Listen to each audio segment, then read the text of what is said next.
respon seksual orang manusia ya.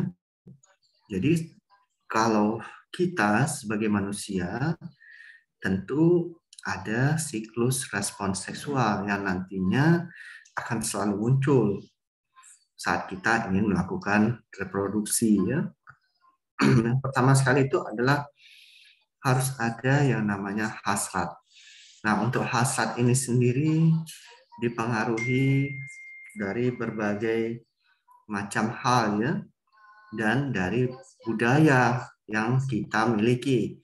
Contoh, kalau kita disuruh melihat orang yang ada di pedalaman di Kalimantan sana ya, mungkin telinganya panjang, kita kan merasa, kok kayak gitu ya. Padahal kalau menurut mereka itu sudah cantik gitu ya, nggak muncul hasrat itu sama diri kita.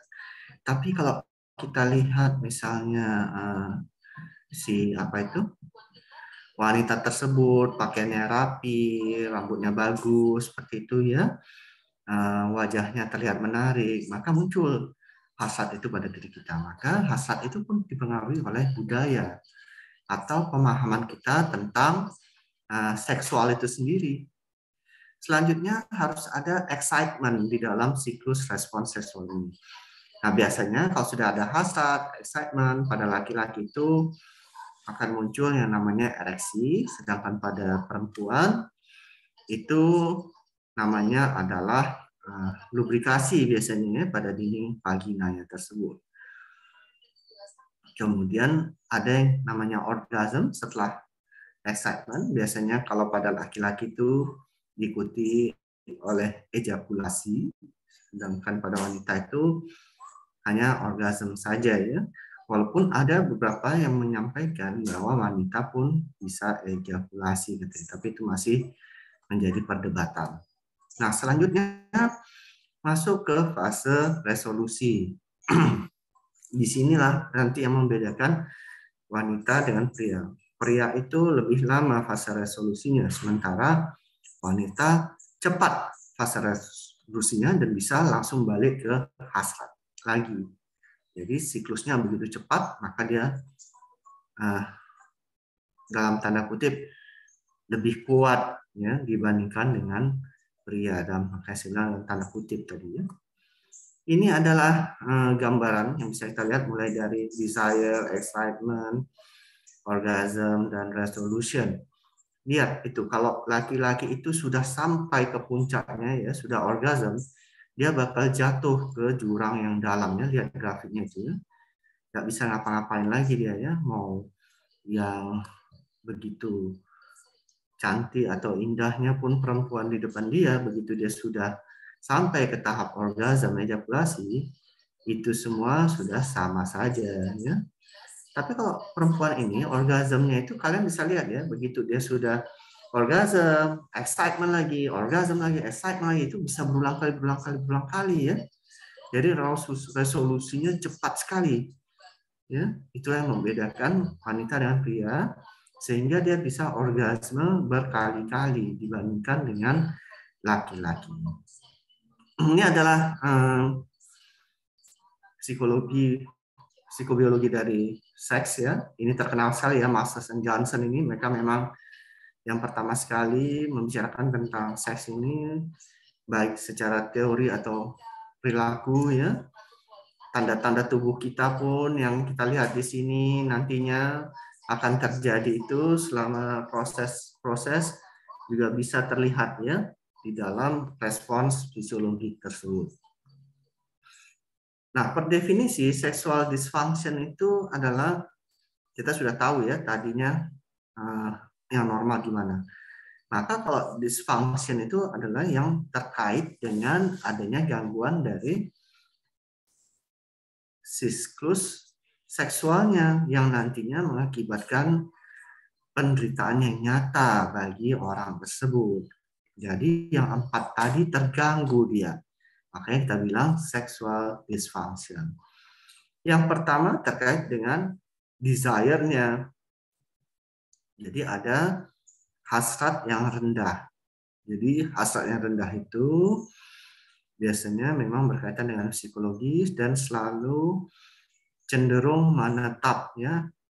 Tidak ada fantasi seksualnya, tidak ada keinginan sama sekali untuk melakukan hubungan seksual tersebut. Jangan tapi nggak mau dengan pasangannya sama yang lain bisa, itu bukan hypoactive sexual desire disorder namanya, ya. Itu memang kelakuan namanya, dasarnya aja memang kayak gitu. Nah, bagaimana menata laksanya?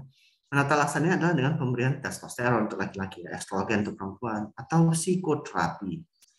Ini biasanya berkaitan dengan terapi marital, terapi pernikahan. Ini butuh terapi khusus dan orang yang mengerjakannya nggak sembarangan, yang memang mendapatkan pelatihan untuk psikoterapi pernikahan ini. Nah, untuk perempuan ada namanya arousal. Di sini adalah tidak mampu untuk melakukan lubrikasi pada vagina tersebut, ya. Jadi maaf kering sehingga sulit dilakukan penetrasi. Biasanya ini juga terkait masalah psikologis, contohnya misalnya karena dijodohkan seperti itu, ya, atau karena dipaksa menikahnya, maka arousal ini biasanya selalu terganggu. Nah, kalau pada laki-laki biasanya ereksinya kurang bagus, ya. Jadi ereksinya itu tidak bisa maksimal untuk melakukan aktivitas seksual. Makanya selalu dikatakan ada DE, ya, disfungsi ereksi. Nah, obat-obatannya biasanya diberikan adalah PDE 5, ya. Yang paling terkenal adalah sildenafil dengan nama dagang Viagra, ya. Jadi ini bisa diberikan pada laki-laki dengan gangguan disfungsi ereksi. Nah, untuk gangguan orgasme, biasanya ini adalah ketiadaan daripada orgasmenya, ya, tidak bisa menikmati. Saya pernah dapat satu kasus, sudah menikah selama 30 tahun, maka sama sekali si istrinya mengatakan, saya tidak pernah sekalipun merasakan orgasme, dokter. Ya. Tapi anak ada, ya. Nah, itu harus dibicarakan, tidak boleh seperti itu harusnya, ya. Orgasme itu harus bersama-sama kenikmatannya, tidak bisa si laki-laki saja. Kalau sudah terjadi yang seperti itu, maka harus diobati, ditata laksanai juga. Contoh pada laki-laki yang disfungsi atau gangguan orgasme itu adalah ejakulasi prematur, ya, atau nama lainnya editansil, ejakulasi dini tanpa hasil, ya. Jadi begitu masuk penetrasi langsung ejakulasi, ya. Nah, tapi jangan kalian membayangkan bahwa proses koitus yang normal itu tidak sama seperti yang ada di dalam film-film orang miskin, ya. Maksud saya film-film orang miskin adalah film-film di mana pemerannya tidak memakai baju sama sekali, ya. Nah, yang normal itu hanya 2-5 menit saja, itu normal. Mungkin kalau kalian, bagi yang pernah lihat film-film orang miskin, ya, bisa sampai 15 menit, setengah jam gitu. Itu enggak, ya. Itu namanya aja film, deh. Sama juga dengan film-film yang lain yang ditonton. Dia butuh waktu berapa kali syuting, berapa kali editing, ya, makanya bisa sampai seperti itu lamanya. Tapi kalau yang normal itu 2-5 menit itu normal, ya. Kalau almarhum Dr. Naik Al-Tobing mengatakan, kalau sudah bisa 50 kali tusukan, maka itu sudah dianggap normal. Tapi jangan pula nanti pas menikah dihitung-hitung tusukannya, ya, sampai 50 kali, ya. Itu enggak kerjaan kita, ya. Nah, ini adalah pengobatannya, biasanya sertralin atau paroxetin. Ini adalah golongan SSRI untuk mengobati ejakulasi prematur tersebut. Kemudian ada disparonia, ini saat melakukan hubungan seksual terasa sakit, nyeri, ya. Ini biasanya juga pada kasus-kasus yang seperti yang saya katakan tadi, ya. Saat dia berhubungan, rasanya dia nyaman, ya. Terkait dengan psikologis juga. Nah, kalau vaginismus ini sama sekali tidak bisa terbuka vaginanya, ya. Nah, ini biasanya ada pada kasus-kasus tertentu ya.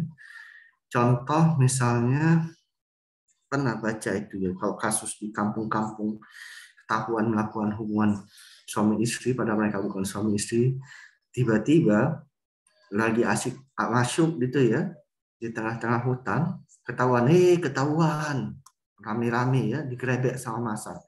Terjadi vaginismus, maka dijepit itu penisnya itu ya. Itu hati-hati ya. Dan dia butuh relaksasi baru bisa melemaskan otot-otot vaginanya lagi. Nah, parafilia itu sendiri adalah suatu gangguan yang biasanya muncul berkaitan dengan perilaku fantasi ataupun dorongan yang tidak normal ya. Tidak normal. Kenapa tidak normal? Nanti kita lihat ya. Jadi fantasi seksualnya itu tidak normal. Yang pertama adalah exhibitionism, yaitu menunjukkan kelaminnya kepada orang yang sama sekali tidak dia kenal. Ya. Saya ingat betul waktu itu ada cerita mahasiswa skripsi saya, dia naik angkot ya, cuman berdua saja di dalam angkot, tiba-tiba ada bapak-bapak menunjukkan burung cucak rawanya gitu ya. Kemudian dia tentu menjerit. Nah, pada orang yang berlaku exhibitionism ini, dia menjerit itu, dia malah semakin semangat biasanya. Maka kalau ada jumpa orang exhibitionism, sebisa mungkin kalian memberanikan diri, mendekati dirinya, bentak dia ya. Bentak aja ya. Biasanya dia langsung ciut. Ini contoh exhibitionism ya, yang dia tunjukkan kepada orang. Kemudian ada fetishism, biasanya dia suka pada benda-benda mati ya.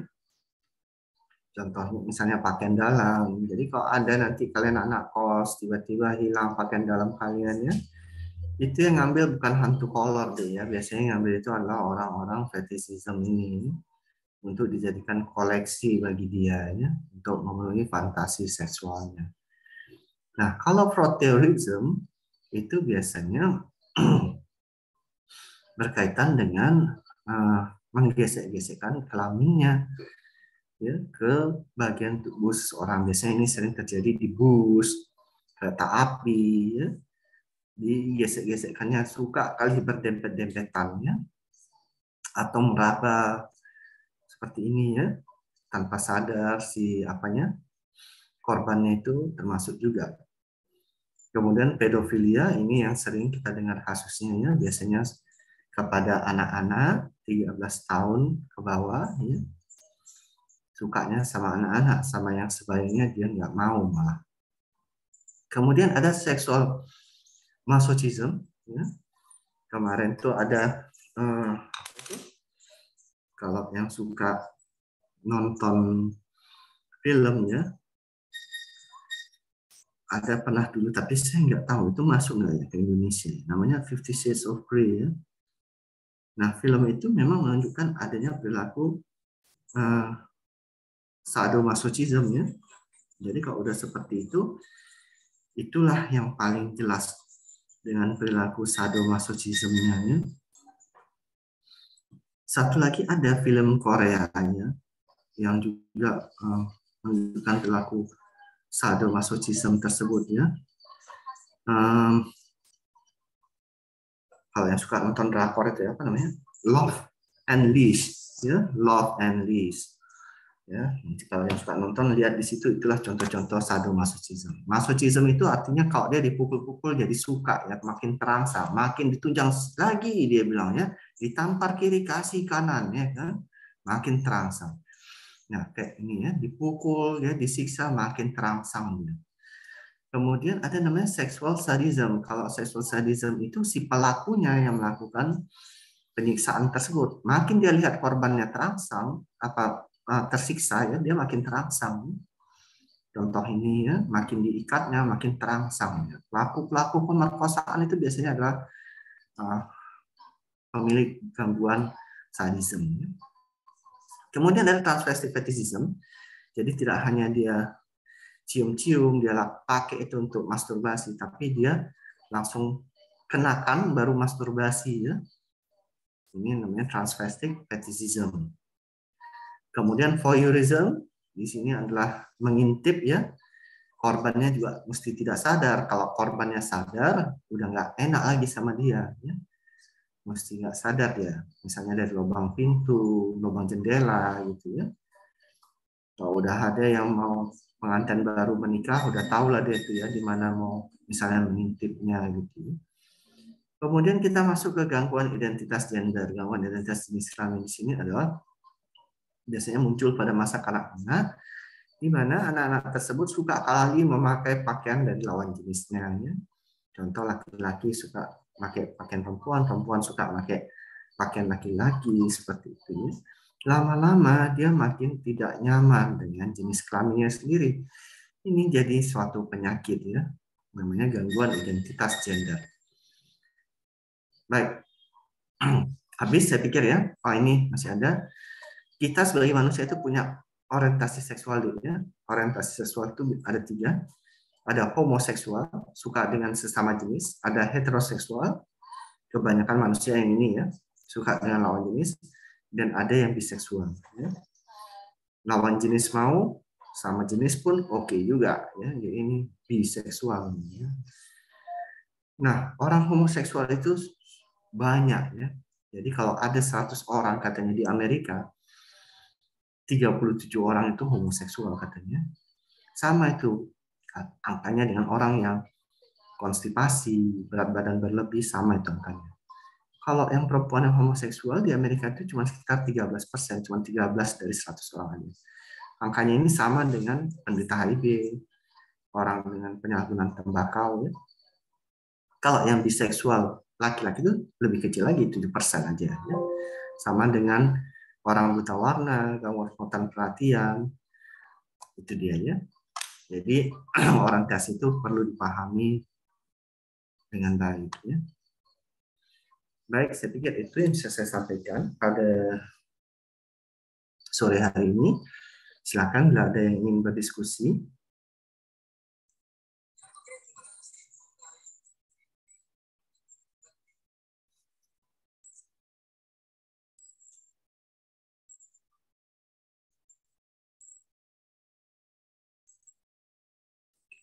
Baik, kalau memang sudah tidak ada lagi, nanti bahan saya kirim ke Hasian ya. Minta tolong fotokan screenshotnya tadi ya, Hasiannya. Kirim ke saya ya. Terima kasih atas perhatian kuliahnya. Mohon maaf tidak kurangnya. Kita tutup dengan wabillahi taufiq wal hidayah. Assalamualaikum warahmatullahi wabarakatuh. Saya mohon izin undur diri ya adik-adik. Terima kasih. Terima kasih banyak dok. Terima kasih banyak dok.